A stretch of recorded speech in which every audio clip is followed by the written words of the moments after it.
Our project is a customizable 2D snake game developed using Python. The game allows users to configure settings such as grid size, speed, and game mode before playing.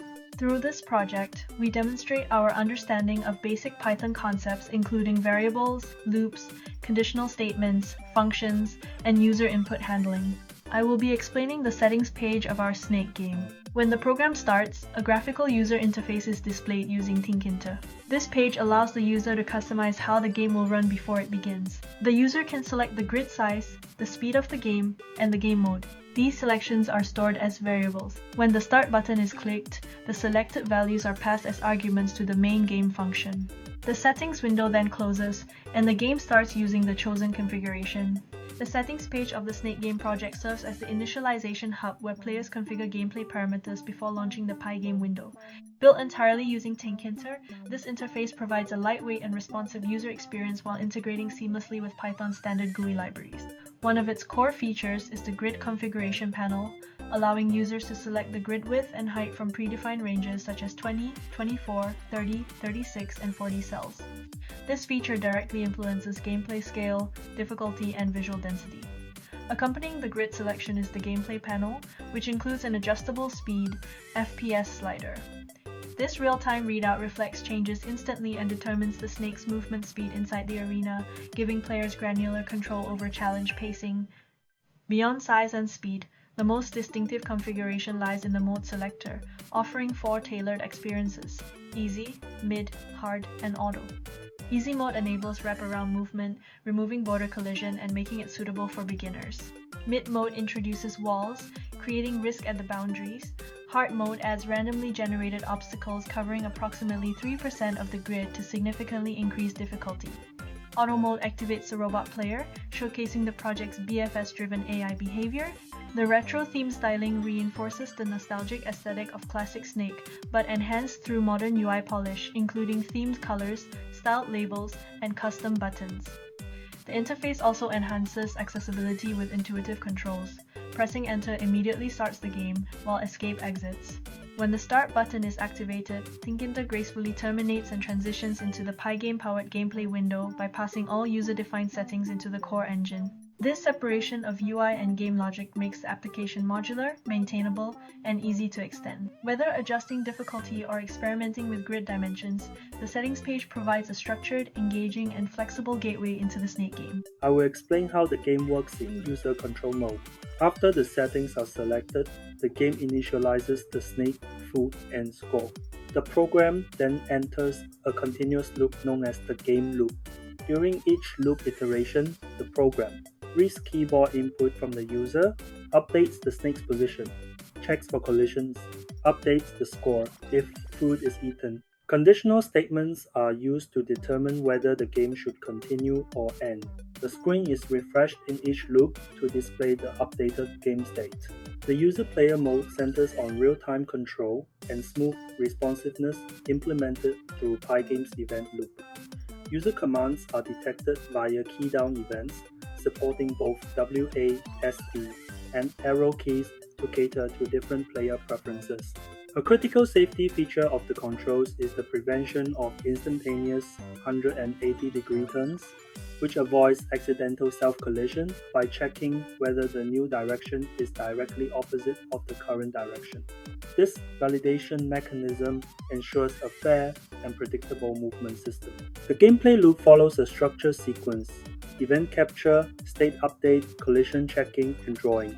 Each tick advances the snake's head by 1 cell based on its current direction. In easy mode, the snake smoothly wraps around grid boundaries using modular arithmetic, promoting a more forgiving environment. In mid and hard modes, however, walls are enforced. Exceeding boundaries triggers an immediate game over state. This distinction provides varied difficulties for different audiences. Collision detection is multifaceted.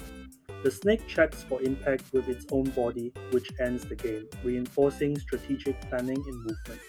Hard mode increases complexity by introducing random obstacles that are generated at the start of the game, occupying roughly 3% of the grid and ensuring food does not spawn on them. The food system selects available free cells dynamically, and whenever the snake eats, its body grows while the score increments. To escalate challenge organically, the game features an automatic speed-up mechanic. Every 4 food items collected, the frames per second FPS rate increases up to a defined maximum. This progression creates rising tension and encourages precision. The on-screen HUD provides continual feedback displaying score, speed, and mode rendered with responsive font scaling, so it remains legible across various grid sizes. Visual clarity is further enhanced by the HUD separator line and consistent color theme. Altogether, the user-player mode blends responsiveness, predictability, and escalating difficulty to deliver a compelling classic Snake experience. I will explain the automated game mode. In auto mode, the snake is not controlled by the user. Instead, the program uses step-by-step logic to decide the next movement direction. The snake checks surrounding positions and chooses a safe direction to move towards the food. This uses conditional statement and loops rather than user input. The robot player follows the same rules as the user player, including collision detection and scoring. The robot player mode introduces an automated agent that navigates the snake arena intelligently using breadth-first search. BFS. This mode highlights the project's algorithmic sophistication while demonstrating deterministic and explainable AI behavior. BFS is particularly suitable due to its guarantee of finding the shortest path in an unweighted grid. When auto mode is activated, the bot calculates the next optimal step toward the food by exploring neighboring cells in layered waves. The search avoids blocked positions, which include the snake's body, and all obstacles present in hard and auto modes. The auto player operates by first determining whether the food is reachable. If BFS successfully identifies a path, the algorithm reconstructs the route by backtracking from the food to the snake's head and selecting the immediate next move. This prevents unnecessary wandering and significantly improves survivability. Should BFS fail, typically due to maze-like obstacle formations, the bot switches to a fallback behavior. It randomly shuffles through possible directions and selects the first safe, non-colliding alternative, ensuring forward momentum. Boundary conditions remain strict. Walls are active, meaning the robot must avoid grid edges unless a red mode is enabled, which is excluded from auto mode. The bot also respects directional constraints by ensuring no illegal 180-degree turn occurs, similar to the user player. Because obstacles and the snake's body continually change as the game progresses, the bot recalculates pathfinding on each tick, enabling adaptive navigation. This system illustrates practical pathfinding concepts such as graph traversal, visited state tracking, and obstacle-aware navigation. It offers clear learning value for AI fundamentals while remaining computationally lightweight enough to run every frame. Overall, the robot player adds dynamic depth to the game and showcases how fundamental algorithms can produce robust autonomous behavior in interactive environments. Now let's take a look at the demo of the game. This is the starting page of the game, which is the setting. Player is able to select the width and height of the game canvas, the speed or frame per second of the game, the mode of the game. First, we try out the easy mode. In easy mode, the player can control the snake to eat the fruit. Each fruit will score 1 point.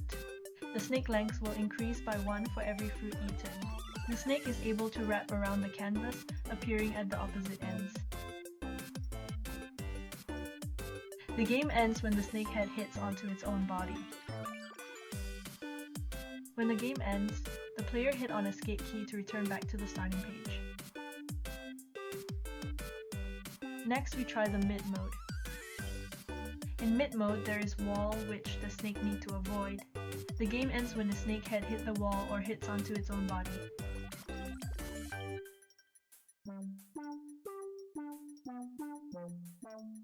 Next, we try the hard mode. In hard mode, besides the 4 walls, the snake need to avoid obstacles placed on the canvas. The game ends when the snake head hit the wall or hits onto its own body or hot any obstacles.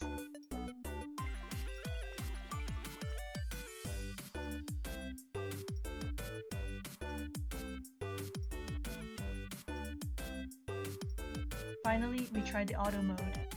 In auto mode, the robot will play the game in hard mode. The robot navigates the grid using breadth-first search algorithm.